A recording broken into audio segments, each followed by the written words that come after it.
ನೀವು ಎಕ್ಸ್ಪ್ಲೇನ್ ಮಾಡಿರೋ ಈ ಎಲ್ಲ ಹಿಸ್ಟ್ರಿಯಲ್ಲಿ ಎಲ್ಲ ಒಂದು ಇಂಟರ್ನ್ಯಾಷನಲ್ ಆ್ಯಂಗಲಲ್ಲಿ USA ಪಾತ್ರ ಎಷ್ಟಿದೆ ಸರ್?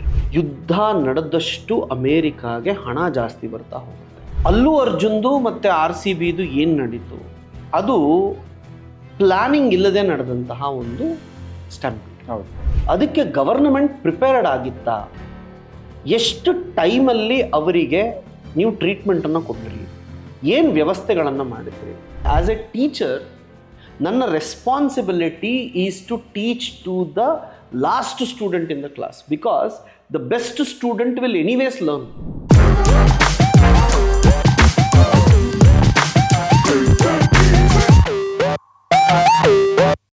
ಸರ್, ನೀವು ಎಕ್ಸ್ಪ್ಲೇನ್ ಮಾಡಿರೋ ಈ ಎಲ್ಲ ಹಿಸ್ಟ್ರಿಯಲ್ಲಿ ಎಲ್ಲ ಒಂದು ಇಂಟರ್ನ್ಯಾಷನಲ್ ಆ್ಯಂಗಲಲ್ಲಿ USA ಪಾತ್ರ ಎಷ್ಟಿದೆ sir, from the starting to today? ನೋಡಿ, ನಾವು ಸೂಪರ್ ಪವರ್ ಅನ್ನೋ ಒಂದು ಮಾತನ್ನು ಬಳಸ್ತೀವಿ. ಸೂಪರ್ ಪವರ್ ಅಂತ ಅಂದರೆ ಯಾವ ದೇಶ ತನಗೇನು ಬೇಕೋ ಮಾಡ್ಕೊಳ್ಳೋ ಕೆಪಾಸಿಟಿ ಇರುತ್ತೆ, ಅದು ಹೇಳಿದ ಹಾಗೆ ಬೇರೆ ದೇಶಗಳನ್ನು ಕೂಡ ಮಾಡಿಸುವಂಥ ಶಕ್ತಿ ಇರುತ್ತೆ. ಗ್ರೇಟ್ ಪವರ್ ಅಂತ ಹೇಳ್ತೀವಿ. ಗ್ರೇಟ್ ಪವರ್ ಅಂತ ಅಂದರೆ ನಮ್ಮ ದೇಶವನ್ನು ನಾವು ಸೆಲ್ಫ್ ಡಿಫೆನ್ಸ್ ಮಾಡಿಕೊಳ್ಳೋ ಶಕ್ತಿ ಇರುತ್ತೆ. ಭಾರತ, UK ನಾವೆಲ್ಲ ಗ್ರೇಟ್ ಪವರ್ಸ್ ಅಂತ ಹೇಳ್ತೀವಿ. ಸೂಪರ್ ಪವರ್ ಅಂತ ಅಂದಾಗ ಅವ್ರನ್ನ ಅವ್ರು ಕಾಪಾಡ್ಕೊಳ್ತಾರೆ, ಅವ್ರಿಗೇನು ಬೇಕೋ ಬೇರೆಯವ್ರು ಮಾಡೋ ಹಾಗೆ ಮಾಡ್ತಾರೆ, ಆ ಶಕ್ತಿ ಇರುತ್ತೆ. 1990ರಲ್ಲಿ USSR ರಷ್ಯಾ ಅವಾಗ ಒಡೆದೋಗುತ್ತೆ. ಒಡೆದೋದಾಗ ರಷ್ಯಾ ವೀಕ್ ಆಗೋಗುತ್ತೆ. ಅವಾಗ 2 ಸೂಪರ್ ಪವರ್ಸ್ ಇತ್ತು. ಸೊ USSR ಹೋದ ಮೇಲೆ ಇದ್ದಂತಹ ಒಂದೇ ಒಂದು ಸೂಪರ್ ಪವರ್ US. ಸೊ USಗೇನು ಅಂತ ಅಂದರೆ ಎಲ್ಲಿ ಏನೇ ಇಶ್ಯೂ ಆದರೂ ಅವರ ಒಂದು ಇನ್ವಾಲ್ವ್ಮೆಂಟ್ ಇರುತ್ತೆ. ಉದಾಹರಣೆಗೆ ಈಗ ಇಸ್ರೇಲ್-ಇರಾನ್ ವಾರಿಂದ ಅವ್ರಿಗೇನು ಬರುತ್ತೆ ಅಲ್ವಾ? ಇಸ್ರೇಲಿಗೆ ವೆಪನ್ಸ್ ಯಾರು ಕೊಡ್ತಾರೆ? ಸೌದಿ ಅರೇಬಿಯಾಗೆ ವೆಪನ್ಸ್ ಯಾರು ಕೊಡ್ತಾರೆ? ಯುದ್ಧ ನಡೆದಷ್ಟು ಅಮೇರಿಕಾಗೆ ಹಣ ಜಾಸ್ತಿ ಬರ್ತಾ ಹೋಗುತ್ತೆ. ಅವರಿಗೆ ಯುದ್ಧ ನಡೆದಷ್ಟು ಒಳ್ಳೆಯದು. ಈಗ ನಾವು ತೈವಾನ್ಗೆ ವೆಪನ್ಸ್ ಕೊಡ್ತಿದ್ದೀವಿ ಅಂತ ಇಟ್ಕೊಳ್ಳಿ, ತೈವಾನ್ ಚೈನಾ ವಿರುದ್ಧ ಯುದ್ಧ ಮಾಡ್ತಿದೆ ಅಂತ ಇಟ್ಕೊಳ್ಳಿ. ನಮಗೇನು ತೈವಾನ್ ಎಷ್ಟು ಯುದ್ಧ ಮಾಡಿದ್ರೆ ಅಷ್ಟು ವೆಪನ್ಸ್ ನಾವು ಸಪ್ಲೈ ಮಾಡ್ತೀವಿ. ಸೊ ಅಮೇರಿಕಾದವರಿಗೆ ಅತಿ ಮುಖ್ಯವಾಗಿ ಹಣ ಬರೋದೇ ಇದರಿಂದ. ಮೊನ್ನೆ ಸೌದಿ ಅರೇಬಿಯಾ ಅವರಿಗೆ ಹೋಗಿ $600 ಬಿಲಿಯನ್ ಅಷ್ಟು ಹಣವನ್ನು ತೊಗೊಂಡಿದ್ದಾರೆ US ಅವರು. ಏನಕ್ಕೆ? ಯಮನ್ ಅನ್ನೋ ಒಂದು ಜಾಗದಲ್ಲಿ ಹೌಟೀಸ್ ಅನ್ನೋವರನ್ನು ನಾವು ಸೋಲಿಸ್ತೀವಿ, ನಮಗೆ ದುಡ್ಡು ಕೊಡಿ ಅಂತ ಹೇಳಿ ತೊಗೊಂಡಿದ್ದಾರೆ. ಸೊ ಯುದ್ಧಗಳು ನಡೆದಷ್ಟೂ US ಅವ್ರಿಗೆ ಹಣ ಜಾಸ್ತಿ ಬರ್ತಾ ಹೋಗುತ್ತೆ. ಎರಡನೇದು, US ಅವರು ಇಸ್ರೇಲ್ಗೆ ಸಪೋರ್ಟ್ ಆಗಿರ್ತಾರೆ. ಯಾಕಂದರೆ ಯುನೈಟೆಡ್ ಸ್ಟೇಟ್ಸಲ್ಲಿ ದೊಡ್ಡ ದೊಡ್ಡ ಬ್ಯಾಂಕಿಂಗ್ ಸಿಸ್ಟಮ್ ಎಲ್ಲ ಜ್ಯೂಸ್ ಕಂಟ್ರೋಲಲ್ಲೇ ಇದೆ. ಹೇಳಿದೆ, ರಿಚ್ ಪೀಪಲ್ ಎಲ್ಲ ಜ್ಯೂಸ್ ಕಂಟ್ರೋಲಲ್ಲೇ. ಎಲ್ಲೋ ಒಂದು ಕಡೆ ಓದಿದ್ದು, ಎಷ್ಟರ ಮಟ್ಟಿಗೆ ನಿಜಾನೋ ಗೊತ್ತಿಲ್ಲ, ಬಿಕಾಸ್ ಕಾನ್ಸ್ಪಿರಸಿ ಥಿಯರೀಸ್ ಇರುತ್ತೆ. ಪ್ರಪಂಚದಲ್ಲಿ ಹತ್ರ ಒಂದು 2,000 ಟಾಪ್ ಕಂಪನಿಗಳನ್ನು ತಗೊಳ್ಳಿ. ಅದರಲ್ಲಿ ಅಪ್ರಾಕ್ಸಿಮೇಟ್ಲಿ 800 ಕಂಪನೀಸು 5 ಕೋರ್ ಕಂಪನಿಗೆ ಸೇರಿರುವಂಥದ್ದು ಇರುತ್ತಂತೆ, ಅಂದರೆ ಬ್ರಾಂಚಸ್ ಟೈಪ್. ಆ 3 ಫ್ಯಾಮಿಲೀಸ್ಗೆ ಸೇರಿರುವಂಥದ್ದಂತೆ. 3 ಫ್ಯಾಮಿಲಿ 5 ಕಂಪನಿಗಳನ್ನು ಇಟ್ಕೊಂಡಿದೆ. ಆ 3 ಫ್ಯಾಮಿಲೀಸು ಜ್ಯೂಸ್ ಅಂತೆ. So the most powerful people economically are Jews. Sir, ಈ ಇಸ್ರೇಲ್-ಇರಾನ್ ವಾರ್ ಏನಾಯಿತು, ಇದರಲ್ಲಿ the most violent, the most important phase USA ಅವರು B-2 ಬಾಂಬರ್ಸ್ ಹಾಕಿರೋದು ಸರ್. ಈ ದೃಷ್ಟಿಕೋನದಿಂದ ನೋಡಿದ್ರೆ ಇದನ್ನು ನಾವು ಥರ್ಡ್ ವರ್ಲ್ಡ್ ವಾರ್ನ ಸ್ಟಾರ್ಟಿಂಗ್ ಪಾಯಿಂಟ್ ಅಂತ ಹೇಳ್ಬೋದಾ ಸರ್? ಡೆಫಿನೆಟ್ಲಿ. ಸುಮಾರು ಜನಕ್ಕೆ ಏನಂತ ಅಂದರೆ ಥರ್ಡ್ ವರ್ಲ್ಡ್ ವಾರ್ ಸ್ಟಾರ್ಟ್ ಆಗೋಯ್ತು ಅಂತಲೇ ಅನ್ಕೊಂಬಿಟ್ರು ಅಲ್ವಾ? ಇದೇನಿಲ್ಲ, ಹಾಗೇ ಹೋಯ್ತು ಅನ್ಕೊಂಬಿಟ್ರು. ಆದರೆ ಒಂದೇ ಒಂದು ಚೇಂಜ್ ಏನಂತ ಅಂದರೆ, ಟ್ರಂಪ್ ಏನಂತಾನೆ, ನಾನು ಬಾಂಬ್ ಹಾಕಿದ್ದೇ ಯುದ್ಧವನ್ನು ನಿಲ್ಲಿಸೋದಕ್ಕೆ. ಬಾಂಬ್ ಹಾಕಿದ್ದು ಯುದ್ಧ ನಡೆಸೋದಕ್ಕಲ್ಲ. ಆ B-2 ಬಾಂಬರ್ ಎತ್ಕೊಂಡು ಹೋಗಿ ಅವ್ರು ಎಲ್ಲಿ ಟೆಸ್ಟ್ ಮಾಡ್ತಿದ್ರೋ ಅದರ ಮೇಲೆ ಹಾಕ್ಬಿಟ್ಟಿದ್ದೀನಿ, ನಿಂತೋಗಿದೆ. ಸೊ ಈಗ ಇಸ್ರೇಲ್ ಅವ್ರಿಗೆ ಏನು ಬೇಕಿತ್ತು ಅದು ಬೇಡ, ಆ ಟೆಸ್ಟಿಂಗ್ ಇರಬಾರ್ದು, ಅದು ನಾನು ಹಾಕ್ಬಿಟ್ಟಿದ್ದೀನಿ. ಸೊ ಇಸ್ರೇಲ್ ಅವ್ರು ನಿಲ್ಲಿಸ್ಬಿಡ್ತಾರೆ. ಇರಾನ್ ಅವ್ರಿಗೇನು, ನಾನು ಬಂದಿರೋದ್ರಿಂದ, ಅಂದರೆ ಅಮೇರಿಕಾ ಬಂದಿರೋದ್ರಿಂದ ಭಯ ಪಟ್ಬಿಡ್ತಾರೆ. ಆ ಬಾಂಬ್ಗಳು ಹಾಕಿರೋದ್ರಿಂದ ಇಸ್ರೇಲ್ ಅವ್ರು ಸುಮ್ಮನೆ ಆಗಿಬಿಡ್ತಾರೆ. ಸೊ ಅಮೇರಿಕಾ ಏನು ಹೇಳುತ್ತೆ, ಮೂರನೇ ಪ್ರಪಂಚ ಯುದ್ಧ ಆಗದೆ ನಿಲ್ಲಿಸಿದ್ದು ನಾನು ಬಂದು ಬಾಂಬ್ ಹಾಕಿದ್ರಿಂದ ಎರಡೂ ಕಡೆ ಸೈಲೆಂಟ್ ಆಗೋದ್ರು. ಸೊ ಹಿಂಗೆ ನೋಡೋಕೆ ಹೋದರೆ definitely it would have become third world war. But fortunately ನಾವು ಟ್ರಂಪನ್ನು ಎಷ್ಟು ಬೈದ್ರು ಏನು ಮಾಡಿದ್ರು, ಟ್ರಂಪ್ ಕೊನೆಗೆ ಏನಂತಾನೆ ಪೀಸ್ ಪೀಸ್ ಪೀಸ್ ಅಂತ ಮಾತಾಡೋದ್ರಿಂದ ಆತನಿಗೆ ನೋಬೆಲ್ ಪೀಸ್ ಪ್ರೈಸ್ ಬರಬೇಕು ಅನ್ನೋ ಮೈಂಡ್ಸೆಟ್ ಇರೋದರಿಂದ ಥರ್ಡ್ ವರ್ಲ್ಡ್ ವಾರ್ ಕಡೆಗೆ ಹೋಗಿಲ್ಲ ಅಂತ ಹೇಳ್ಬೋದು. ಸರ್, ಈ 12 ಡೇ ಇಸ್ರೇಲ್ ಇರಾನ್ ವಾರ್ ಏನಾಯಿತು, ಇದರಲ್ಲಿ ಯಾವ್ಯಾವ ಕಂಟ್ರೀಸ್ದು ಯಾವ್ಯಾವ ಸ್ಟ್ಯಾಂಡ್ ಇದೆ ಸರ್? ಅಂದರೆ ವೆಸ್ಟರ್ನ್ ಪವರ್ಸ್ ಆಗಿರ್ಬೋದು, ಈಸ್ಟಲ್ಲಿ we have many powers like China, India. So ಯಾವ ಕಂಟ್ರಿ ಏನು ಸ್ಟ್ಯಾಂಡ್ ತೊಗೊತಾ ಇದೆ ಸರ್? ನೋಡಿ, ಈಗ ಎರಡು ದೇಶಗಳು ಯಾವಾಗಲೂ ಯುದ್ಧ ಮಾಡೋಕ್ಕೆ ಸ್ಟಾರ್ಟ್ ಆದಾಗ ನಮ್ಮ ಫ್ರೆಂಡ್ಸ್ ಯಾರು ಅಂತ ನೋಡ್ಕೊಳ್ತಾರೆ ಅಲ್ವಾ? ಅದನ್ನೇ ಬ್ಲಾಕ್ಸ್ ಅಂತ ಕರೀತಾರೆ. ಹೌದು. ಸೊ ಈಗ ಇಸ್ರೇಲ್ಗೆ ಯಾರು ಫ್ರೆಂಡ್ಸು? ನ್ಯಾಟೋ ಫ್ರೆಂಡ್ಸು, ಯುರೋಪ್ ಅವರೆಲ್ಲ ಫ್ರೆಂಡ್ಸು, US ಫ್ರೆಂಡು. ಅದು ಬಿಟ್ಟು ಇರಾನ್ ಕಡೆ ನೋಡೋಕ್ಕೆ ಹೋದರೆ ಇರಾನ್ ಅವರು ಶಿಯಾ. ಇದು ಸ್ವಲ್ಪ ಚೆನ್ನಾಗಿ ನೆನಪಿರಬೇಕು ಎಲ್ರಿಗೂ. ಏನಂತಂದರೆ ಇರಾನ್ ಅವರು ಶಿಯಾ, ಈ ಸೌದಿ ಅರೇಬಿಯಾ, ಕತಾರು ಇವರೆಲ್ಲ ಏನಂದರೆ ಸುನ್ನೀಸು. ಸೊ ಇರಾನ್ ಮುಸ್ಲಿಂ ದೇಶ ಆಗಿದ್ದರಿಂದ ಬೇರೆ ಮುಸ್ಲಿಂ ದೇಶಗಳೆಲ್ಲ ಇರಾನ್ ಏನು ಸಪೋರ್ಟ್ ಮಾಡಲ್ಲ. ಸೊ ಈ GCC, ಈ ಸುನ್ನಿ ಮುಸ್ಲಿಂ ಕಂಟ್ರೀಸ್ ಏನಿದ್ದಾರೆ ಅವರೆಲ್ಲ ನ್ಯೂಟ್ರಲ್ ಇದ್ಬಿಡ್ತಾರೆ. ಚೈನಾ, ರಷ್ಯಾ ಇವರು ಇರಾನ್ ಕಡೆ ಬರೋ ಸಾಧ್ಯತೆ ಇದೆ. ಆದರೆ ಯಾವುದೇ ಒಂದು ಯುದ್ಧದಲ್ಲಿ US ಅವರು ಡೈರೆಕ್ಟ್ ಇನ್ವಾಲ್ವ್ಮೆಂಟ್ ಇದ್ದಾರೆ ಅಂತ ಇಟ್ಕೊಳ್ಳಿ, ರಷ್ಯಾ ಅವರು ಬರಲ್ಲ. ಯಾಕೆ ಸರ್? ಬಿಕಾಸ್ ರಷ್ಯಾ US ಇಬ್ಬರೂ ಅವರಿಬ್ಬರಿಗೂ ನಡುವೆ ಇರೋ ತೊಂದರೆಗಳಿಂದ ಫೈಟ್ ಮಾಡ್ತಾರೆ ಹೊರತು ಯಾವುದೋ ಮೂರನೇ ದೇಶಕ್ಕೆ ಇವರಿಬ್ಬರು ಯುದ್ಧ ಮಾಡಲ್ಲ. ಓಕೆ. ಬಿಕಾಸ್ ಅವರಿಬ್ಬರು ಯುದ್ಧ ಮಾಡೋಕ್ಕೆ ಸ್ಟಾರ್ಟ್ ಆದರೆ ನ್ಯೂಕ್ಲಿಯರ್ ಬಾಂಬ್ಸ್ ಹಾಕ್ಕೊಂಡು ಪ್ರಪಂಚನೇ ನಾಶ ಆಗೋಗುತ್ತೆ ಅಂತ ಗೊತ್ತು. ಸೊ ಯಾವಾಗ ರಷ್ಯಾ ಡೈರೆಕ್ಟಾಗಿ ಇನ್ವಾಲ್ವ್ ಆಗಿದ್ರೆ US ಅವ್ರು ಇಂಡೈರೆಕ್ಟಾಗಿ ಇನ್ವಾಲ್ವ್ ಆಗಿರ್ತಾರೆ. ಇವಾಗ ನೋಡಿ, ರಷ್ಯಾ ಯುಕ್ರೇನ್ ವಾರಲ್ಲಿ US ಅವರು ಕೇವಲ ವೆಪನ್ ಸಪ್ಲೈ ಮಾಡ್ತಾರೆ ಅಷ್ಟೇ ಅಲ್ವಾ? ಅವರು ಕಳಿಸಲ್ಲ ಯಾರನ್ನೂ. ಅದೇ ರೀತಿ ನಿಮಗೆ ಇರಾನ್ ಮತ್ತು ಇಸ್ರೇಲ್ ವಾರ್ ಆದಾಗ US ಡೈರೆಕ್ಟಾಗಿ ಇನ್ವಾಲ್ವ್ ಆಗಿರೋದ್ರಿಂದ ರಷ್ಯಾದವ್ರು ಏನು ಮಾಡ್ತಾರೆ, ಇರಾನ್ಗೆ ವೆಪನ್ಸನ್ನು ಕೊಡಬಹುದೇ ಹೊರತು ಡೈರೆಕ್ಟಾಗಿ ಬರೋಕ್ಕೆ ಹೋಗಲ್ಲ. ಚೈನಾದವರು ಡೈರೆಕ್ಟಾಗಿ ಬರೋಕ್ಕೆ ಹೋಗಲ್ಲ, ಸಪೋರ್ಟ್ ಮಾಡೋಕ್ಕೆ ಹೋಗ್ತಾರೆ. ಈಗ ನಾವು ಆಪರೇಷನ್ ಸಿಂಧೂರಲ್ಲೂ ಚೈನಾದವ್ರು ಏನು ಮಾಡಿದ್ರು, ಪಾಕಿಸ್ತಾನಕ್ಕೆ ಸಪೋರ್ಟ್ ಮಾಡ್ತಿದ್ರೆ ಹೊರತು ಡೈರೆಕ್ಟಾಗಿ ಬರೋಕ್ಕೆ ಹೋಗಲಿಲ್ಲ. ಸೊ ಇದು ಯಾಕಂದರೆ ಅವ್ರಿಗೆ ಗೊತ್ತು, ಇವಾಗ ಇಂಡಿಯಾ ಚೈನಾ ಯುದ್ಧ ಆಯಿತು ಅಂತ ಅಂದರೆ ಇಬ್ರಿಗೂ ಡ್ಯಾಮೇಜ್ ಆಗುತ್ತೆ ಅಂತ ಗೊತ್ತು. ಮ್ಯೂಚುವಲ್ ಡ್ಯಾಮೇಜ್ ಅವಾಯ್ಡ್ ಮಾಡ್ತಾರೆ. ಸೊ ಆದ್ದರಿಂದ ಇವತ್ತಿನ ಮೆಚುರಿಟಿ ಲೆವೆಲ್ಸಿಗೆ, ಯಾಕಂದರೆ ಎರಡು ಯುದ್ಧಗಳನ್ನು ನೋಡಿದ್ದೀವಿ, ಮೆಚುರಿಟಿ ಲೆವೆಲ್ಸಿಗೆ ಎರಡೂ ಬೇರೆ ಬೇರೆನೇ ಇರುತ್ತೆ. ಬಟ್ ಯಾವುದಾದ್ರೂ ಒಂದು ಸಂದರ್ಭದಲ್ಲಿ ಏನಾದರೂ ಯಾರಾದರೂ ಒಬ್ಬರು ನ್ಯೂಕ್ಲಿಯರ್ ವೆಪನ್ ಏನಾದರೂ ಯೂಸ್ ಮಾಡಿಬಿಟ್ರೆ ಆ ಟೈಮಲ್ಲಿ ಥರ್ಡ್ ವರ್ಲ್ಡ್ ವಾರ್ ಕಡೆ ಹೋಗೋ ಸಾಧ್ಯತೆ ಇರುತ್ತೆ. ಬಟ್ ಆಸ್ ಆಫ್ ನೌ ನೀವು ಫ್ರೆಂಡ್ಸ್ ಅಂತ ನೋಡೋಕೆ ಹೋದರೆ ಇರಾನ್ಗೆ ಯಾರ ಫ್ರೆಂಡು? ರಷ್ಯಾ ಇರ್ಬೋದು, ಚೈನಾ ಇರ್ಬೋದು, ನಾರ್ತ್ ಕೊರಿಯಾ ಇರ್ಬೋದು. ಅದೇ ನೀವು ಈ ಕಡೆ ನೋಡಿದ್ರೆ ಇಸ್ರೇಲ್ಗೆ US, ಯುರೋಪ್ ಇರ್ಬೋದು. Yes sir. ಮೂವಿಂಗ್ ಆನ್, ನಾವು ಇನ್ನೊಂದು ಕರೆಂಟ್ ಇಶ್ಯೂ ತಗೊಳ್ಳೋಣ ಸರ್. ಸ್ಟ್ಯಾಂಪಿಡ್ಸ್. ನಾವು ರೀಸೆಂಟಾಗಿ ತುಂಬ ಸ್ಟ್ಯಾಂಪಿಡ್ಸ್ ನೋಡ್ತಾ ಇದ್ದೀವಿ ಸರ್. ಲಾಸ್ಟ್ ಇಯರು ನಾವು ಕುಂಭಮೇಳ ಸ್ಟ್ಯಾಂಪೇಡ್ ಆಗಿರ್ಬೋದು ಅಥವಾ ಅಲ್ಲು ಅರ್ಜುನ್ ಕೇಸ್ ಆಗಿರ್ಬೋದು. ಈ ವರ್ಷದ ನೋಡಿದ್ರೆ RCB ಸ್ಟ್ಯಾಂಪೇಡ್ ಆಗಿರ್ಬೋದು, ವೆರಿ ರೀಸೆಂಟ್ಲಿ ರಥ್ ಯಾತ್ರಾ ಆಗಿರ್ಬೋದು. ಸರ್, ಈ ಥರ the number of stampedes are increasing ಅಂತ ಹೇಳ್ಬೋದಲ್ಲ ಸರ್? ಸರ್, ಇದನ್ನ ನೀವು ಎಥಿಕಲ್ ವ್ಯೂ ಪಾಯಿಂಟಲ್ಲಿ ಎಕ್ಸ್ಪ್ಲೈನ್ ಮಾಡ್ಬೋದಾ ಸರ್ ನಮ್ಮ ವೀಕ್ಷಕರಿಗೆ?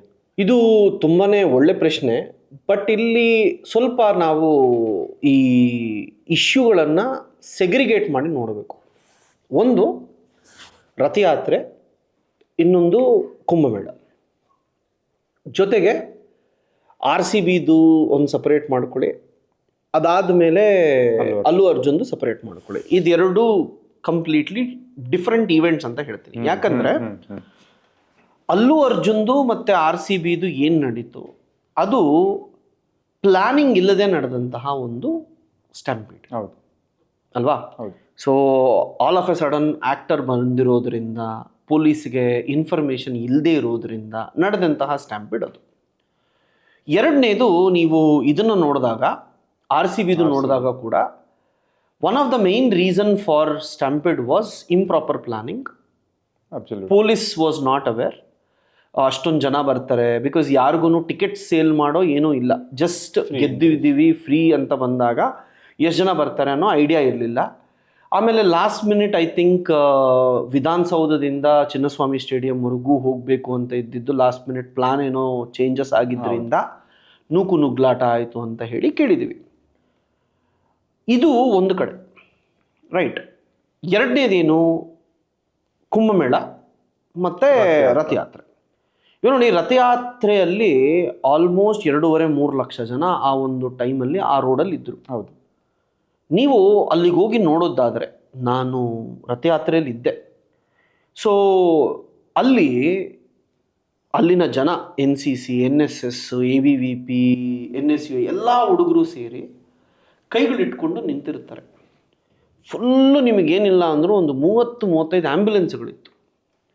ಸೊ ಎಲ್ಲೇ ಆಗಲಿ ಜನ ಸೇರಿದಾಗ ಏನಾಗುತ್ತೆ, ಎಲ್ಲರೂ ಒಂದು ಕಡೆಗೆ ಅಟ್ ಎ ಟೈಮ್ ಮೂವ್ ಆಗೋದ್ರು ಅಂತ ಇಟ್ಕೊಳ್ಳಿ. ಹೆಣ್ಣು ಮಕ್ಕಳು, ಚಿಕ್ಕ ಮಕ್ಕಳು, ವಯಸ್ಸಾದವರು ಯಾರೇ ಆಗಲಿ ಇನ್ ಕೇಸ್ ಕೆಳಗೆ ಬಿದ್ದೋದ್ರೆ ತುಳಿದಾಕ್ಬಿಡ್ತಾರೆ, ಎದ್ದೊಳಕ್ಕೆ ಆಗೋದಿಲ್ಲ. ಬಿಕಾಸ್ ಸಡನ್ನಾಗಿ every one will be pushing. ಇದು ಹೇಗೆ ಅಂದರೆ, ನೀವು ತಿರುಪತಿಗೆ ಹೋಗಿದ್ರೆ ಅಥವಾ ಎಲ್ಲಾದರೂ ತುಂಬಾ ಜನ ಇರೋ ಕಡೆ ಹೋದಾಗ ಬಸ್ ಹತ್ತಬೇಕಂದ್ರೂ ನೀವು ಬೇಕಂತ ಅಂದರೆ ಎಲ್ಲರ ಮಧ್ಯದಲ್ಲಿ ನೀವು ನಿಂತ್ಕೊಂಬಿಡಿ, ನೀವೇನು ಎಫರ್ಟ್ ಹಾಕೋ ಹಾಗೆ ಇಲ್ಲ, ನಿಮ್ಮನ್ನೇ ತಳ್ಕೊಂಡು ಹೊರಟೋಗ್ತಾರೆ. ಹೌದು. ಅಷ್ಟು ಕಂಪ್ರೆಷನ್ ಇರುತ್ತೆ. ಇಮ್ಯಾಜಿನ್ 2.5-3 ಲಕ್ಷ ಜನ ಇಲ್ಲಿರ್ಬೋದು, ಅಲ್ಲಿ ನಿಮಗೆ ಕುಂಭಮೇಳನಲ್ಲಂತೂ ಅಷ್ಟೊಂದು ಜನ ಇದ್ದಾಗ ಘಟನೆಗಳು ಕಾಮನ್ನಾಗಿ ನಡೆಯುತ್ತೆ. ಅದಕ್ಕೆ ಗವರ್ನಮೆಂಟ್ ಪ್ರಿಪೇರ್ಡ್ ಆಗಿತ್ತಾ? ಎಷ್ಟು ಟೈಮಲ್ಲಿ ಅವರಿಗೆ ನೀವು ಟ್ರೀಟ್ಮೆಂಟನ್ನು ಕೊಟ್ರಿ, ಏನು ವ್ಯವಸ್ಥೆಗಳನ್ನು ಮಾಡಿದ್ರಿ? ರಥಯಾತ್ರೆ ಏನು ಮೊದಲನೇದಲ್ಲ. ಕುಂಭಮೇಳ ಆದರೂ ಇಷ್ಟು ವರ್ಷಗಳಿಗೆ ನಡೀತು ಅಂತ ಹೇಳ್ಬೋದು. ಪ್ರತಿ ವರ್ಷ ರಥಯಾತ್ರೆ ನಡೆಯುತ್ತೆ. ಸೊ ಟು ಬಿ ಫ್ರ್ಯಾಂಕ್ ಏನಂತ ಅಂದರೆ, ಸರ್ಕಾರಕ್ಕೆ ಗೊತ್ತಿದ್ದು ನೋಡಿ, ಸರ್ಕಾರ ಅಂತಂದಾಗ ಇಲ್ಲಿ ನಾನೊಂದು ವೀಕ್ಷಕರಿಗೆ ಹೇಳಬೇಕಂತಿದ್ದೀನಿ, ನಾನು ಯಾವ BJP ಸರ್ಕಾರ, ಕಾಂಗ್ರೆಸ್ ಸರ್ಕಾರ ಅಂತ ಮಾತಾಡ್ತಿಲ್ಲ. ಯಾಕಂದರೆ ಸರ್ಕಾರ ಅಂತ ಅಂದಾಗ ಸಿದ್ದರಾಮಯ್ಯನವರಾಗಲಿ, ರೇವಂತ್ ರೆಡ್ಡಿ ಆಗಲಿ, ಅಥವಾ ಇನ್ನೊಂದು ಕಡೆ ಇನ್ನೊಬ್ಬ ಚೀಫ್ ಮಿನಿಸ್ಟರ್ ಆಗಲಿ ಹೋಗಿ ಡೈರೆಕ್ಟಾಗಿ ಅವರೇ ನಿಂತು ಏನು ಸೆಗ್ರಿಗೇಟ್ ಮಾಡಿ ನಡೆಸೋದೇ ಒಂದು ಅಡ್ಮಿನಿಸ್ಟ್ರೇಷನ್. ಸೊ ಅಡ್ಮಿನಿಸ್ಟ್ರೇಷನ್ನು ಯಾವಾಗಲೂ ಅವರಿಗೆ ಆದಷ್ಟು ಜಾಗರೂಕತೆಯಿಂದ ನಡೆಸ್ತಾರೆ. ಅಷ್ಟೊಂದು ಜನದಲ್ಲಿ ಅವರು ಅನ್ಕಂಟ್ರೋಲಬಲ್ ಸಿಚುಯೇಷನಲ್ಲಿ 1-2 ಇನ್ಸಿಡೆಂಟ್ ನಡೆಯುತ್ತೆ ಹೊರತು ಸುಮಾರು ಪ್ಲಾನಿಂಗ್ ನಡೆದಿತ್ತು. ಉದಾಹರಣೆಗೆ ನೀವು ಕುಂಭಮೇಳಗೆ ಹೋದಾಗ ಪ್ರತಿಯೊಂದನ್ನು ಸೆಕ್ಟರ್ ಆಗಿ ಡಿವೈಡ್ ಮಾಡಿಬಿಟ್ಟಿದ್ರು. ಸೆಕ್ಟರ್ಗೊಂದು ಹಾಸ್ಪಿಟ್ಲ್ ಇತ್ತು, ಸೆಕ್ಟರ್ಗೊಂದು ಪೊಲೀಸ್ ಸ್ಟೇಷನ್ ಇತ್ತು, ಸೆಕ್ಟರ್ಗೊಂದು ಫೆಸಿಲಿಟಿ ಕೊಟ್ಟಿದ್ರು ಅಲ್ವಾ, ಏನಾದರೂ ಇಮಿಡಿಯೇಟ್ ಏಡ್. ಸೊ ಒಂದು ಕಡೆಗೆ ಜನ ಸೇರಿದಾಗ, ಇವಾಗ ಎಲ್ಲೋ ಒಂದು ಬೆಟ್ಟ ಹತ್ತುತ್ತಿದ್ದೀವಿ, ಟ್ರೆಕ್ಕಿಂಗ್ ನಡೀತಿದೆ ಅಂತ ಇಟ್ಕೊಳ್ಳಿ, ಸಡನ್ ಆಗಿ ಬೀಳೋ ಸಾಧ್ಯತೆ ಇರುತ್ತೆ. ಆ ಟೈಮಲ್ಲಿ ಅಲ್ಲೇನಾದರೂ ವ್ಯವಸ್ಥೆ ಇತ್ತಾ ಇಲ್ವಾ ಅನ್ನೋದು ಒಂದೇ ಸರ್ಕಾರ ನೋಡ್ಬೋದೇ ಹೊರತು ಬಿಯಾಂಡ್ ದಟ್ ಮಾಡೋಕ್ಕಾಗಲ್ಲ. ಸೊ ಈ ಸ್ಟ್ಯಾಂಪೀಡನ್ನು ನಾವು ನೋಡೋದಾದರೆ, ಕುಂಭಮೇಳದು ಮತ್ತು ಇದರದು ಅಲ್ಲಿ ನಡೆದಂಥದ್ದು ಘಟನೆಗಳು, ಸರ್ಕಾರ ಎಷ್ಟು ಟ್ರೈ ಮಾಡಿದ್ರೂ ಮಿನಿಮಮ್ ಕಾನ್ಸಿಕ್ವೆನ್ಸಸ್ ಇರುತ್ತೆ ಅನ್ನೋದನ್ನು ನೋಡ್ಕೋಬೋದು. ಬಟ್ ಈ RCBದಾಗಲಿ ಅಥವಾ ಅಲ್ಲು ಅರ್ಜುನ್ದಾಗಲಿ ಇಲ್ಲಿ ನಾವೇನು ತಿಳ್ಕೊಬೇಕು ನೋಡಿ, ಪೊಲೀಸ್ ಅವರು ತುಂಬ ಕ್ಲಿಯರ್ ಕಟ್ಟಾಗಿ ಕೆಲವೊಂದು ನಮ್ಮ ಕೈಯಲ್ಲಿ ಇಲ್ಲ. ನೀವು RCBದ ಅವತ್ತು ನೋಡಿದಾಗ ರಾತ್ರಿ 1:30-2 ಗಂಟೆವರೆಗೂ ಆಲ್ಮೋಸ್ಟ್ ಬೆಳಗ್ಗೆವರೆಗೂ ಜನ ರೋಡ್ಗಳಲ್ಲೇ ಇದ್ರು. ಆಲ್ ಆಫ್ ಎ ಸಡನ್ ಮಧ್ಯಾಹ್ನ ಇದು ಅಂತ ಅಂದಾಗ ಪೊಲೀಸ್ ವ್ಯವಸ್ಥೆ ಆಗಿರ್ಬೋದು, ಇವು ಅವ್ರು ಆಲ್ರೆಡಿ ಇನ್ಫಾರ್ಮ್ ಮಾಡಿದ್ರು ಸ್ವಲ್ಪ ಕಷ್ಟ ಇದೆ ಮಾಡೋದು, ಯಾರು ಆರ್ಗನೈಸನ್ ಮಾಡ್ತಿದ್ದಾರೋ ಅವ್ರು ಸ್ವಲ್ಪ ನೋಡ್ಕೋಬೇಕು. ಇದು ಮುಂಚೆಯಿಂದನೂ ಪೊಲೀಸರು ಹೇಳ್ತಿದ್ರು. ನೋಡಿ, ಇಲ್ಲಿ ಅಡ್ಮಿನಿಸ್ಟ್ರೇಷನ್ನ ನಾವು ಕೇಳಬೇಕು. ಯಾವಾಗ ಅಡ್ಮಿನಿಸ್ಟ್ರೇಷನ್ನು ನಮಗಾಗ್ತಿಲ್ಲ ಅಂತ ಹೇಳುತ್ತೋ, ಅವರು ಅಲ್ಲಿ ಹೇಳ್ತಿರೋದನ್ನು ಏನು ಇವ್ರ ಕೈಯಲ್ಲಿ ಆಗಲ್ವಾ ಅಂತ ಮಾತಾಡೋದಕ್ಕಿಂತ ಎಷ್ಟು ಜನ ಬರ್ತಾರೆ, ಒಂದು ಆರ್ಗನೈಸ್ಡ್ ವೇಯಲ್ಲಿ ಮಾಡಿದಾಗ ಯಾವತ್ತೂ ನಿಮಗೆ ತೊಂದರೆಗಳು ಕಡಿಮೆ ಇರುತ್ತೆ. ತೊಂದರೆ ಆಗೋದೇ ಇಲ್ಲ ಅಂತ ನಾನು ಹೇಳಲ್ಲ, ಬೇಕಂದರೆ ಪರ್ಸಂಟೇಜ್ ನೋಡ್ಕೊಳ್ಳಿ, ಕಮ್ಮಿನೇ ಇರುತ್ತೆ ಅಲ್ವಾ. ಯಾರಿಗೆ ಗೊತ್ತಿರುತ್ತೆ 2 ಲಕ್ಷ ಜನ ಅಟ್ ಎ ಟೈಮ್ ಬಂದ್ಬಿಡ್ತಾರೆ. ಇಲ್ಲಿ ಜನರ ಪಾತ್ರ ಕೂಡ ಇರುತ್ತೆ. ಯಾಕಂದರೆ ಒಂದು ಎಥಿಕಲ್ ವ್ಯೂ ಅಂತ ಕೇಳಿದ್ರಿಂದ ಹೇಳ್ತಿದ್ದೀನಿ, ಮನುಷ್ಯ ಸೈಕಾಲಜಿಯಲ್ಲಿ ನಾವು ನೋಡಿದಾಗ ಒಬ್ಬನೇ ಇರುವಾಗ ಆಲೋಚನೆ ಮಾಡುವ ವಿಧಾನಕ್ಕೂ ಗುಂಪಲ್ಲಿರುವಾಗ ಆಲೋಚನೆ ಮಾಡುವ ವಿಧಾನಕ್ಕೂ ತುಂಬ ಡಿಫ್ರೆನ್ಸ್ ಇರುತ್ತೆ. ಹೌದು ಹೌದು. ಸೊ ಇವಾಗ ನೀವು ಡ್ಯಾನ್ಸ್ ಮನೆಯಲ್ಲೇ ಹಾಕ್ಬೋದು, ಪಬ್ಗೆ ಏನಕ್ಕೆ ಹೋಗ್ತೀರಾ ಅಲ್ವಾ? ಕ್ರಿಕೆಟ್ ಮ್ಯಾಚನ್ನು ನೀವು ಮನೆಯಲ್ಲೇ ನೋಡ್ಬೋದು, ಫೀಲ್ಡ್ಗೆ ಹೋಗಿ ಯಾಕೆ ನೋಡ್ತೀರಾ? ಬಿಕಾಸ್ ಎಲ್ಲರ ಜೊತೆ ನೋಡಿದಾಗ ಆ ಎಂತೂಸಿಯಾಸಮೇ ಬೇರೆ. ಈಗ ನಮ್ಮ ತಾಯಿ ದೇವ್ರ ಮುಂದೆ ನಿಂತ್ಕೊಂಡು ರಥಯಾತ್ರೆಯಲ್ಲಿ ದೇವ್ರ ಮುಂದೆ ನಿಂತ್ಕೊಂಡಾಗ ಶಿ ವಾಸ್ ಫೈನ್, ಬಟ್ ಆ ಜನರ ಮಧ್ಯದಲ್ಲಿ ರಥ ಬರ್ತಿರುವಾಗ ನೋಡಿದಾಗ ಶಿ ವಾಸ್ ವೆರಿ ಹ್ಯಾಪಿ. ಆ ಜನರ ಮಧ್ಯ ನೋಡೋದೇ ಬೇರೆ ಅನ್ನೋದಿರುತ್ತೆ, ಆ ಎನರ್ಜಿ ಇದು ಬೇರೆ ಇರುತ್ತೆ. ಸೊ ಜನ ಯಾವಾಗ ಎಲ್ಲರೂ ಹೋಗಿ ಒಂದೇ ಸತಿ ಸೇರ್ಕೋಬೇಕು ಮಾಡಬೇಕು ಅಂತ ಹೇಳ್ತಾರೋ ಆ ಸಂದರ್ಭದಲ್ಲಿ ಈ ರೀತಿ ಇಶ್ಯೂಸ್ ಜಾಸ್ತಿ. ಸೊ ಫಸ್ಟು ಯಾರ ದೇಕೇನೋ ಸ್ವಲ್ಪ ಜವಾಬ್ದಾರಿ ಇರಬೇಕು, ಮುದುಕರು,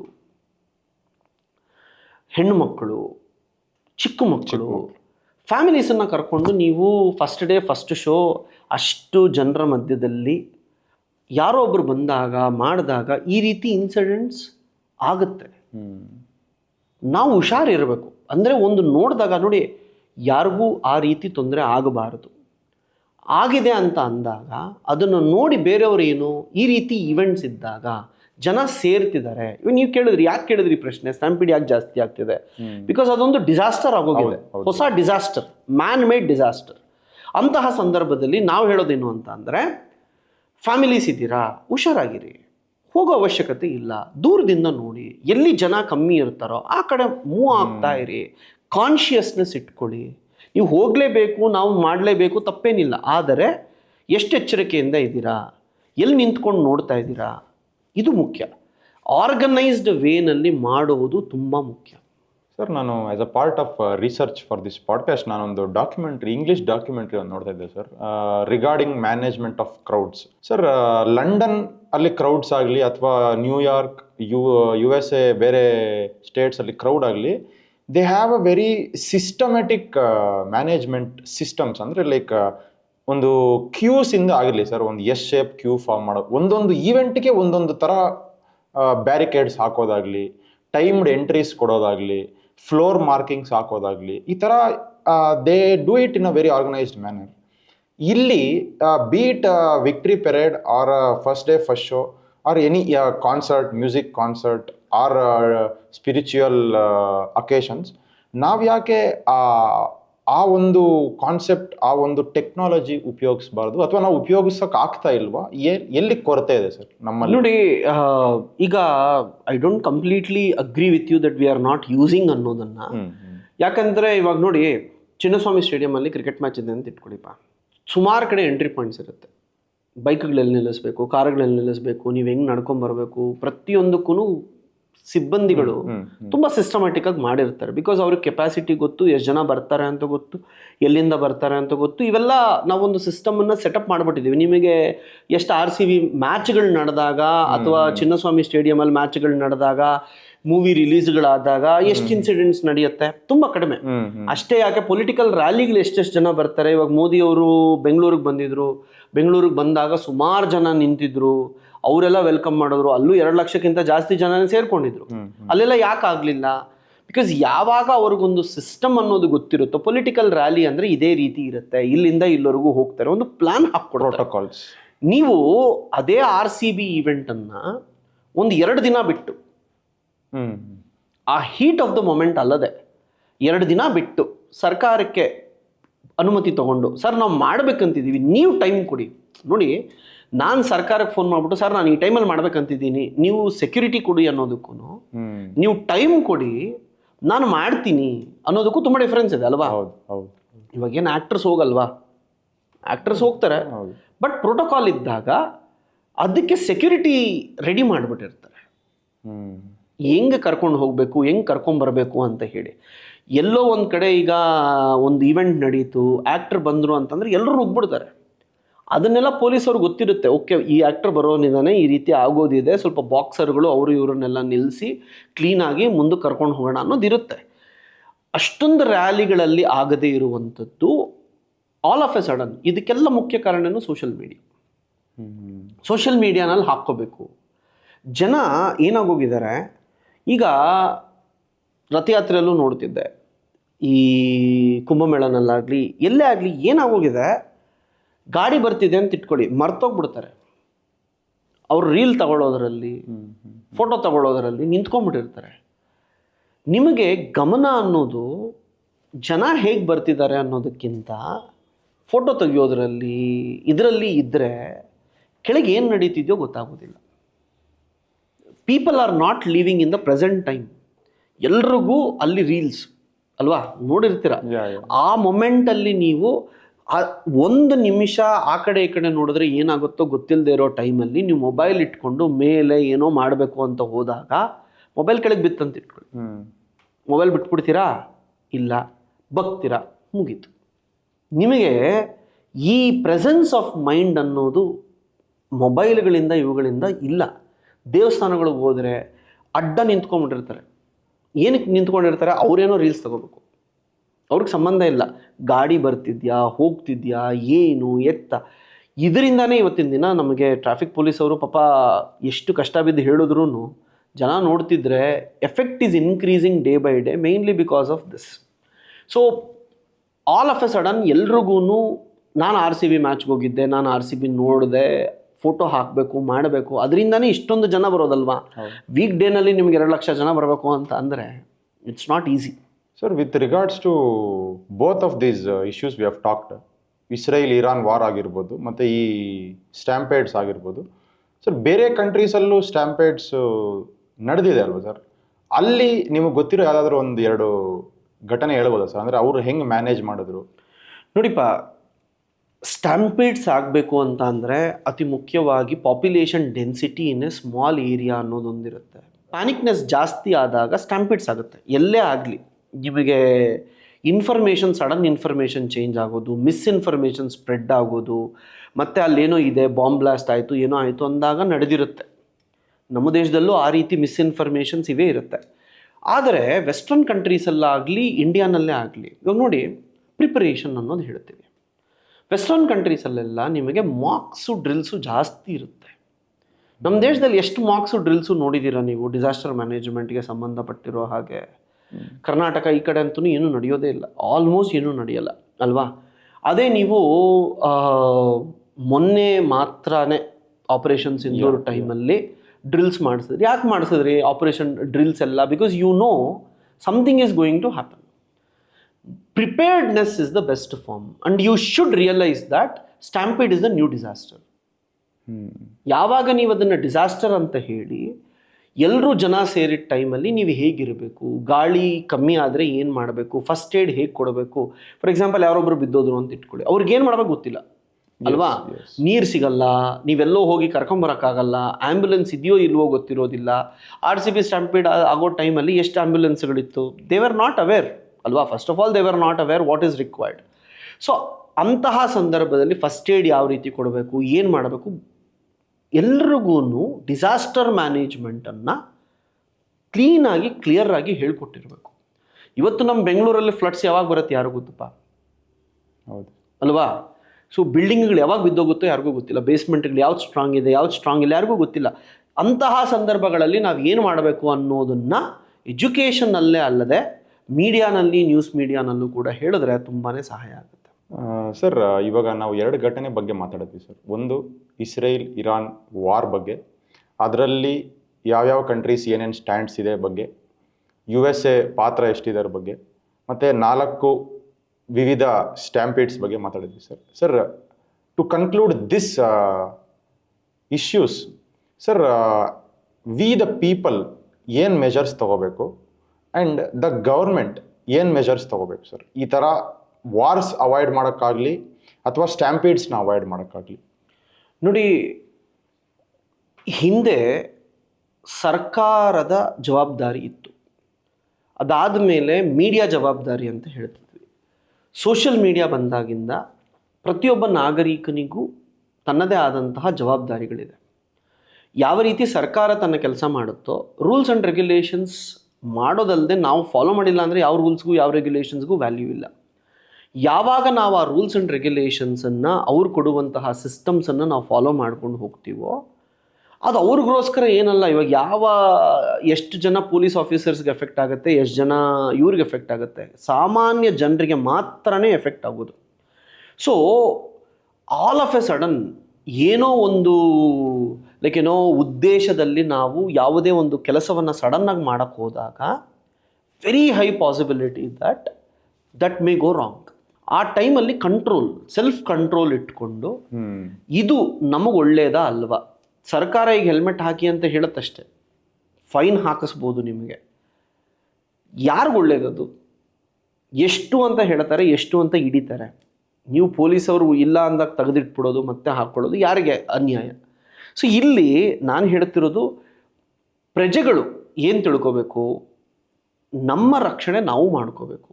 ಸರ್ಕಾರ ಏನೇನು ರೂಲ್ಸ್ ಹೇಳುತ್ತೋ ಅದನ್ನು ಫಾಲೋ ಮಾಡಬೇಕು. ಮಿಸ್ಇನ್ಫಾರ್ಮೇಷನ್ನ ಸ್ಪ್ರೆಡ್ ಮಾಡೋದಾಗಲಿ, ಈ ಇಸ್ರೇಲ್ ಮತ್ತು ಇರಾನ್ ತಗೊಳ್ಳಿಪ್ಪ, ಕೆಲವರೆಲ್ಲ ನಾವು ಇಸ್ರೇಲಿಗೆ ಸಪೋರ್ಟ್ ಅಂತಾರೆ, ಕೆಲವರೆಲ್ಲ ಇರಾನಿಗೆ ಸಪೋರ್ಟ್ ಅಂತಾರೆ. ನಮ್ಮ ದೇಶಕ್ಕೆ ಏನು ಒಳ್ಳೇದಂತ ಯಾರಿಗೂ ಗೊತ್ತು? ನಮ್ಮ ದೇಶ ಏನು ಮಾಡ್ತಿದೆ ಇವಾಗ? ಮೋದಿಯವರು ಇಸ್ರೇಲ್ ಜೊತೆನೂ ಮಾತಾಡ್ತಿದ್ದಾರೆ, ಮೋದಿಯವರು ಇರಾನ್ ಜೊತೆನೂ ಮಾತಾಡ್ತಿದ್ದಾರೆ, ರಷ್ಯಾ ಜೊತೆನೂ ಮಾತಾಡ್ತಿದ್ದಾರೆ, ಯುಕ್ರೇನ್ ಜೊತೆನೂ ಮಾತಾಡ್ತಿದ್ದಾರೆ. ನೀವು ಜನ ಎಲ್ಲ ಸೇರಿ ನಮ್ಗೆ ಇಸ್ರೇಲ್ ಇಂಪಾರ್ಟೆಂಟು, ನಮ್ಗೆ ಇರಾನ್ ಇಂಪಾರ್ಟೆಂಟು ಅಂತ ಮಾತಾಡೋಕೆ ಹೋದಾಗ ನಮಗಿಬ್ಬರೂ ಬೇಕು. ಅದು ನಿಮಗೆ ಅರ್ಥ ಆಗಲ್ಲ. ಯಾಕಂತ ಅಂದರೆ ಇರಾನ್ ಯಾಕೆ ಬೇಕು ನಮ್ಮ ದೇಶಕ್ಕೆ? ರಷ್ಯಾಗೆ ನಾವು ರೋಡ್ ಹಾಕಿದ್ದೀವಿ, INSTC ಅಂತ ಹೇಳಿ, international north south transport corridor ಅಂತ. ರಷ್ಯಾ, ಅಜರ್ಬೈಜಾನ್, ಇರಾನ್, ಇಂಡಿಯಾವರೆಗೂ ಹಾಕಿದ್ದೀವಿ ರೋಡು. ಇರಾನ್ ಬೇಡ ನನಗೆ ಅಂತ ಅಂದರೆ ರಷ್ಯಾದವ್ರು ಪಾಕಿಸ್ತಾನ ಜೊತೆಗೆ ಹೋಗ್ತಾರೆ, ರಷ್ಯಾದಿಂದ ಚೈನಾಗೆ ಬಂದು ಚೈನಾದಿಂದ ಪಾಕಿಸ್ತಾನ್ಗೆ ಹೋಗ್ತಾರೆ. ಸೊ ರಷ್ಯಾ ನಮ್ಮ ಫ್ರೆಂಡು ಸರಿ, ಆದರೆ ಇರಾನು ಬೇಕು, ಇಸ್ರೇಲ್ ಬೇಕು. 1998 ಕಾರ್ಗಿಲ್ ವಾರ್ ನಡೆದಾಗ ಕಾರ್ಗಿಲ್ ಬೆಟ್ಟದ ಮೇಲೆ ಎಷ್ಟು ಜನ ಸೈನಿಕರಿದ್ದರು ಅಂತ ಹೇಳಿ ಗೊತ್ತಿರಲಿಲ್ಲ. ಆ ಒಂದು ಸಂದರ್ಭದಲ್ಲಿ ಇಸ್ರೇಲ್ ಅವರಿಗೆ ಹೇಳಿದ್ರೆ, ಇಸ್ರೇಲ್ ಅವರು ನಾವು ನೋಡಿ ಹೇಳ್ತೀವಿ ಅಂತ ಹೇಳಿ ನಮಗೆ ಡೇಟಾ ಕೊಡ್ತಾರೆ. ಆ ಟೈಮಲ್ಲಿ ಕೆಲವು ವೆಪನ್ಸು ಕೊಟ್ಟರಂತೆ, ಅದನ್ನು ಉಪಯೋಗಿಸಿ ನಾವು ಕಾರ್ಗಿಲ್ ವಾರ್ನ ಗೆದ್ವಿ ಅಂತ ಕೂಡ ಹೆಮ್ಮೆಯಿಂದ ಹೇಳ್ಕೊಳ್ತೀವಿ. ಸೊ ನಮಗೆ ಗೊತ್ತಿಲ್ಲದೆ ನಾವು ಬಯಾಸ್ನೆಸ್ ಆಗೋಗಿ ಸುಮ್ಮನೆ ಕಮೆಂಟ್ಸ್ ಮಾಡೋದು. ಇವತ್ತಿನ ದಿನ ಸೋಷಿಯಲ್ ಮೀಡಿಯಾನಲ್ಲಿ ಎಷ್ಟು ಜನ ಯಾವುದಕ್ಕೆ ಸಪೋರ್ಟ್ ಮಾಡ್ತಾರೆ ಅನ್ನೋದರ ಆಧಾರದ ಮೇಲೂ ಆ ದೇಶದ ಬಗ್ಗೆ ನಾವು ಯಾವ ರೀತಿ ಅಭಿಪ್ರಾಯವನ್ನು ಬೆಳೆಸ್ಕೋಬೇಕು ಅಂತ ಕೂಡ ಇರುತ್ತೆ. So public opinion also helps in foreign policy ಅಂತ ಹೇಳ್ತೀವಿ. ಅದೇ ರೀತಿ ಈ ಸ್ಟ್ಯಾಂಪಿಡ್ಸು ಏನೇ ಇರಲಿ, ಇವತ್ತಿನ ದಿನ ನೋಡಿ 90% of the problems are due to misinformation, lack of information. Misinformation spreads very fast. ಇದನ್ನು ಕಂಟ್ರೋಲ್ ಮಾಡೋದು ಮುಖ್ಯ. Sir, before concluding our podcast, we have a standard question, sir. Sir, ನೀವು 100 ಲೆಕ್ಚರ್ಸ್ ಕೊಟ್ಟಿರ್ತೀರ, ತುಂಬ ಇಂಟರ್ವ್ಯೂಸ್ ಕೊಟ್ಟಿರ್ತೀರ. ಆದರೆ ನನ್ನ ಸ್ಟ್ಯಾಂಡರ್ಡ್ ಕ್ವಶನ್ ಏನಂದರೆ sir, is there any question you are expecting somebody to ask but nobody has yet? Sir, ಆ ಥರ ಏನಾದರೂ ಒಂದು ಕ್ವಶನ್ ಇತ್ತು, ನೀವು ಅದಕ್ಕೆ ಏನಾದರೂ ಒಂದು ಆನ್ಸರ್ ಮಾಡಬೇಕು ಅಂತಿದ್ರೆ, can you please answer that? Sir, ನಾನು ಕೇಳಿದ್ದೀನಿ, ಬಟ್ ನನ್ನನ್ನು ಬಂದು ಯಾರೂ ಕೇಳಲಿಲ್ಲ. There is this difference. ಅಂದರೆ ಸರ್ ಹಿಂಗೆ ಮಾಡ್ತಾರೆ ಅಂತ ಕೇಳಿದ್ದೀನಿ, ಯಾರೂ ಯಾಕೆ ಮಾಡ್ತೀರಾ ಅಂತ ಇವತ್ತು ಕೇಳಿಲ್ಲ. ಒಂದು, ನಾನು ಮಾತಾಡೋದು ಸ್ವಲ್ಪ ನಿಧಾನ, ನೀವು ನೋಡಿದರೆ ನಾರ್ಮಲಿ ಸ್ವಲ್ಪ ನಿಧಾನಕ್ಕೆ ಮಾತಾಡ್ತೀನಿ. ಒಂದು ಮುಖ್ಯ ಕಾರಣ ಏನು ಅಂತ ಅಂದರೆ, ಒಬ್ಬ ಅಧ್ಯಾಪಕನ ಕರ್ತವ್ಯ ಕ್ಲಾಸಲ್ಲಿರೋ ಬೆಸ್ಟ್ ಸ್ಟೂಡೆಂಟಿಗೆ ಪಾಠ ಮಾಡೋದಲ್ಲ, ರೈಟ್? ಸುಮಾರು ಜನ ಏನು ಹೇಳ್ತಾರೆ, ನೀವು ಯಾಕೆ ಎಷ್ಟು ನಿಧಾನಕ್ಕೆ ಮಾತಾಡ್ತೀರಾ? ಈ ಯಾಕೆ ನಿಧಾನಕ್ಕೆ ಮಾತಾಡ್ತೀರಾ ಅಂತ ಹೇಳೋರೆಲ್ಲ ತುಂಬ ಬೇಗನೆ ಅರ್ಥ ಮಾಡ್ಕೊಳ್ಳೋರು ಇರ್ತಾರೆ. ಅವ್ರಿಗೆ ನಾನೇನು ಹೇಳ್ತೀನಿ, ನೀವು 2x ಅಲ್ಲಿ ನೋಡಿ ಅಂತೀನಿ. ಆದರೆ ಈ ಕ್ಲಾಸಲ್ಲಿ ಲಾಸ್ಟಲ್ಲಿ ಕೂತಿರ್ತಾನೆ, ಅವನಿಗೇನು ಅರ್ಥ ಆಗ್ತಿರಲ್ಲ. ನಿಧಾನಕ್ಕೆ ಹೇಳಿದ್ರೆ ಸ್ವಲ್ಪ ಆದರೂ ಅರ್ಥ ಮಾಡ್ಕೊಳ್ತಾನೆ. ಸೊ ಆ್ಯಸ್ ಎ ಟೀಚರ್, ನನ್ನ responsibility, what I want to tell you, ನಾನು ಯಾಕೆ ನಿಧಾನಕ್ಕೆ ಮಾತಾಡ್ತೀನಿ ಅಂತಂದರೆ, ಆ್ಯಸ್ ಎ ಟೀಚರ್ ನನ್ನ responsibility is to teach to the last student in the class, because the best student will anyways learn. But if I can reach to the last student, I can also reach to the first student or the best student. So life's changing ಪ್ರೊಫೆಷನ್ಸಲ್ಲಿ ನಾವಿದ್ದಾಗ, so it can be doctor, it can be lawyer. Lawyer has to reach to the last person of the society to provide justice. Doctor has to reach to the last patient to ensure he is safe. Teacher has to reach to the last student possible to change his thinking. These three are very important professions in our society, because life saving, providing justice and real creation of life. Teachers main role is to create life. ಇದನ್ನು ಯಾಕೆ ಹೇಳ್ತೀವಿ ಅಂತ ಅಂದರೆ, it's not about birth doesn't give us life. Just ನಾವು ಹುಟ್ಟಿದ್ದು ಮಾತ್ರಕ್ಕೆ ಜೀವನ ನಡೆಸ್ತಿದ್ದೀವಿ ಅಂತ ಅಲ್ಲ. ಯಾವಾಗ ತಿಳುವಳಿಕೆ ಬಂದು ಜನ ಅವರ ತಿಳುವಳಿಕೆಯನ್ನು ನಿಜವಾಗಲೂ ಉಪಯೋಗಿಸ್ಕೊಳ್ತಾರೋ ಆಗ ಅವರು ನಿಜವಾಗಲೂ ಬದುಕಿದ್ದ ಹಾಗೆ. ಎಷ್ಟೋ ಕೋಟಿ ಜನಗಳು ಹುಟ್ಟಿ ಸತ್ತು ಹೋಗಿದ್ದಾರೆ. ಯಾಕೆ ನಾವು ಕೆಲವ್ರನ್ನ ಮಾತ್ರ ನೆನಪಿಟ್ಕೊಳ್ತೀವಿ ಅಂತ ಅಂದರೆ, ದೇವರ್ ಹ್ಯೂಮನ್ಸ್ ಅಲ್ವಾ? ಆ ರೀತಿ ನಾವು ಬದುಕಬೇಕು ಅಂತ ಅಂದರೆ teachers will be helpful. So my role is always when I enter in to the class, ಯಾರು ಪಾಠ ಕೇಳ್ತಿರೋದಿಲ್ಲವೋ, ಆ ಕಡೆ ಈ ಕಡೆ ನೋಡ್ತಿರ್ತಾರೋ, ಅವನು ನನ್ನ ಪಾಠ ಕೇಳಬೇಕು ಅಂತ ಅಂದರೆ ಯಾವ ರೀತಿ ಅವನನ್ನು ನಾನು ಅಟ್ರ್ಯಾಕ್ಟ್ ಮಾಡಬೇಕು, ಹೇಗೆ ಹೇಳಿದ್ರೆ ಅವನಿಗೆ ಅರ್ಥ ಆಗುತ್ತೆ ಅನ್ನೋದರ ಮೇಲೆ ಗಮನ ಕೊಟ್ಟಾಗ, like you know, we can change the system. So that is one thing. Thanks for asking. Sir, I think this is the best high place to end the interview. Sir, ತುಂಬ ಧನ್ಯವಾದಗಳು. ನನ್ನ ಇನ್ವಿಟೇಷನ್ನ ಒಪ್ಕೊಂಡು ನನ್ನ ಫಸ್ಟ್ ಪಾಡ್ಕಾಸ್ಟ್ನ ಲಾಂಚ್ ಮಾಡೋಕ್ಕೆ ನೀವು ದೊಡ್ಡ ಮನ್ಸು ಮಾಡಿದ್ದೀರಾ. Sir, thank you so much sir. We have a gift for you sir.